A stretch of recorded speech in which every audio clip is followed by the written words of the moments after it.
Hello, I'm John Michael Lander, and I have recently been asked to try to share how my story fits in with the predatory grooming process, and to show you how the organization or the sporting event and the parents are groomed before the child.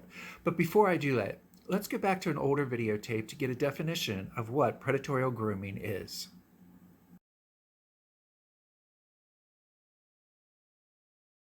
Predatory grooming trifecta.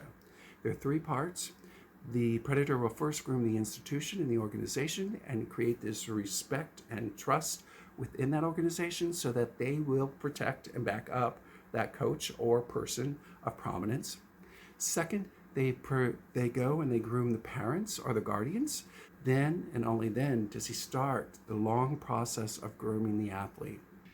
So my story is unique in the fact that there were two different organizations, or you could say entities, that were working towards me. There were this group called I call the professionals, who were the people who ended up being my sponsors and took care of all my diving expenses. And then there was the coach on the other side. So if we go by the trifecta, the coach got his position within the organization by grooming the people who were hiring him.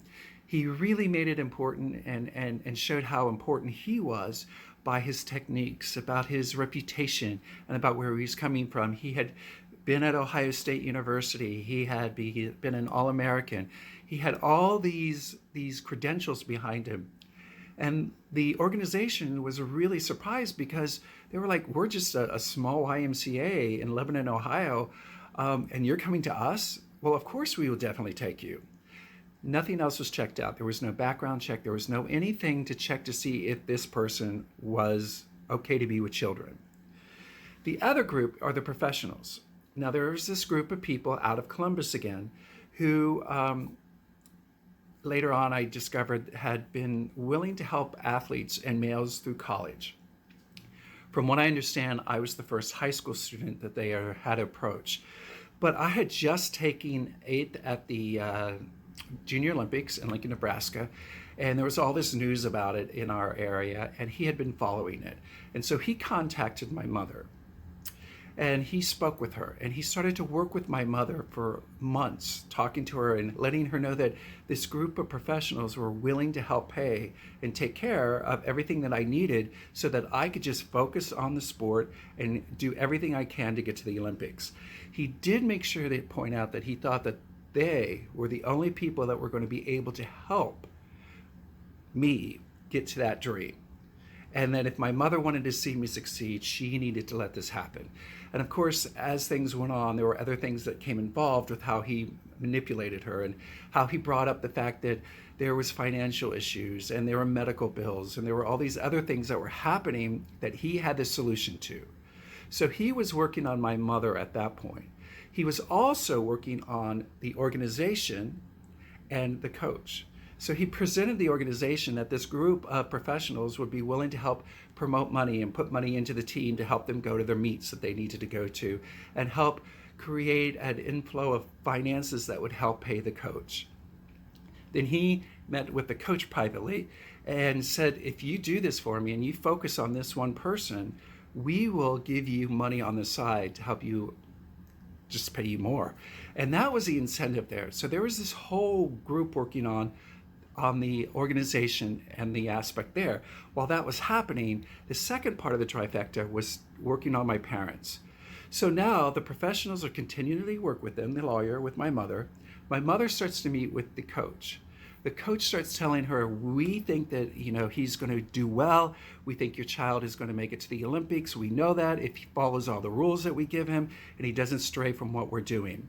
But we need to make sure that we have A, B, C set up, which means we work with him privately. You and your husband cannot be a part of this. You got to step away so we can keep him focused. We will take over his dietary plan. We will give him a workout plan, and he needs to really rely on me. And if we can create this, we have a chance of taking him to the Olympics.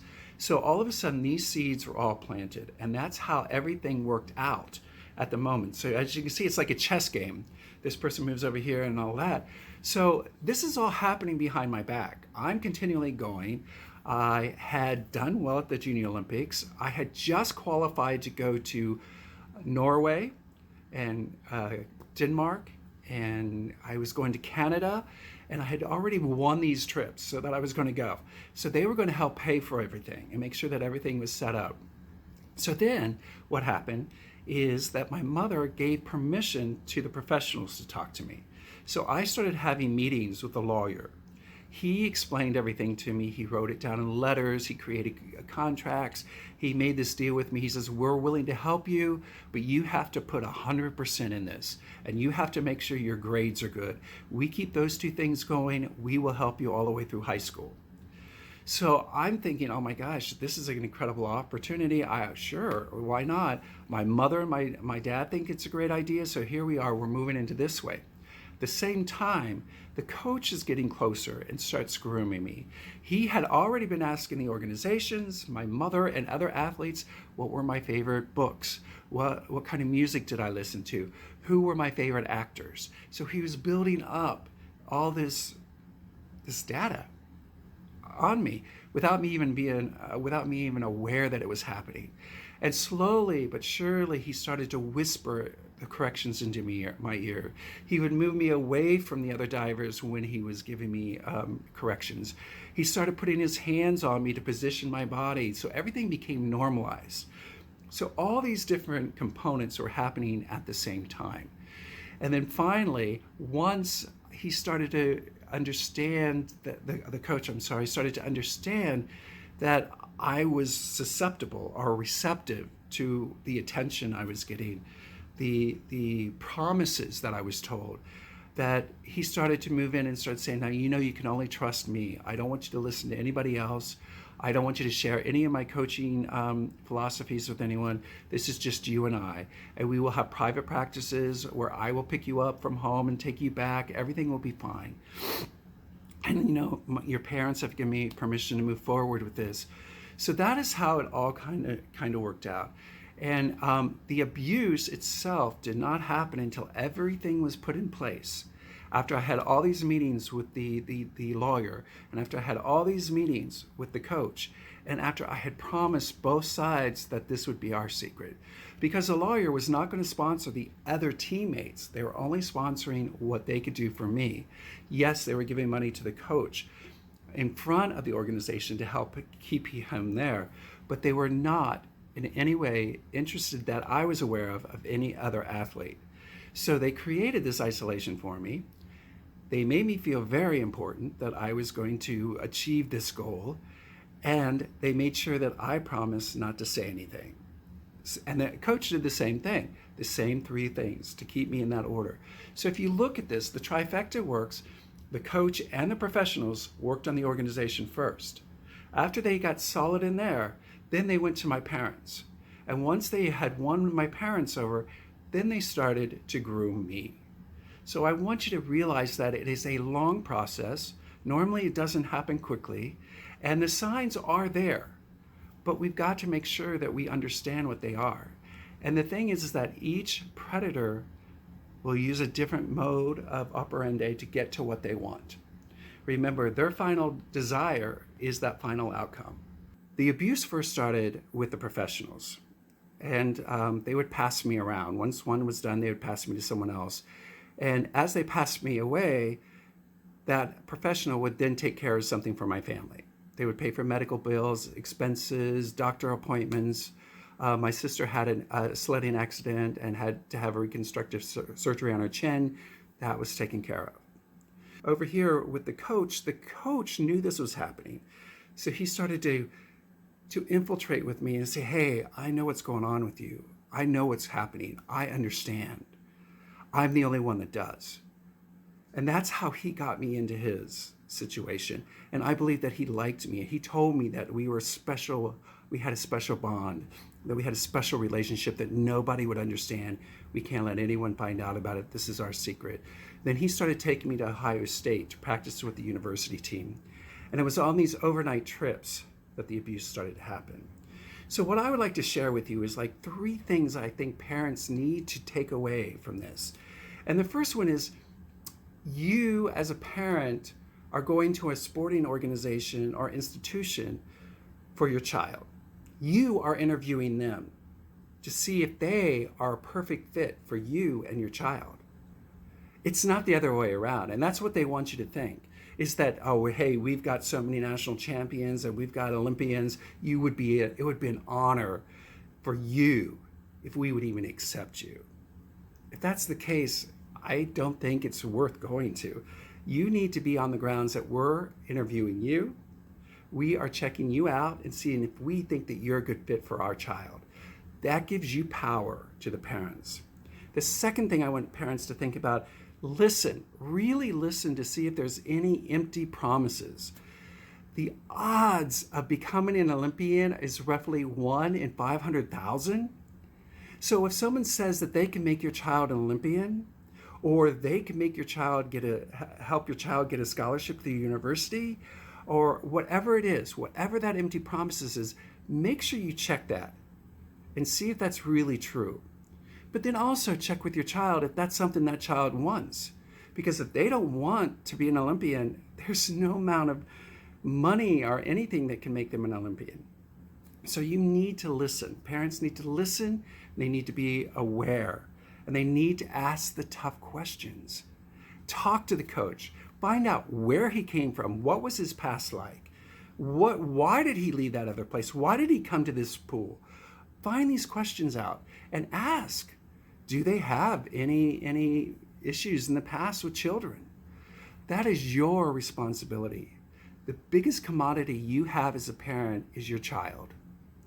And we want to make sure that we protect and give them the best chances at being the best that they can be. And hopefully that best will become an Olympian.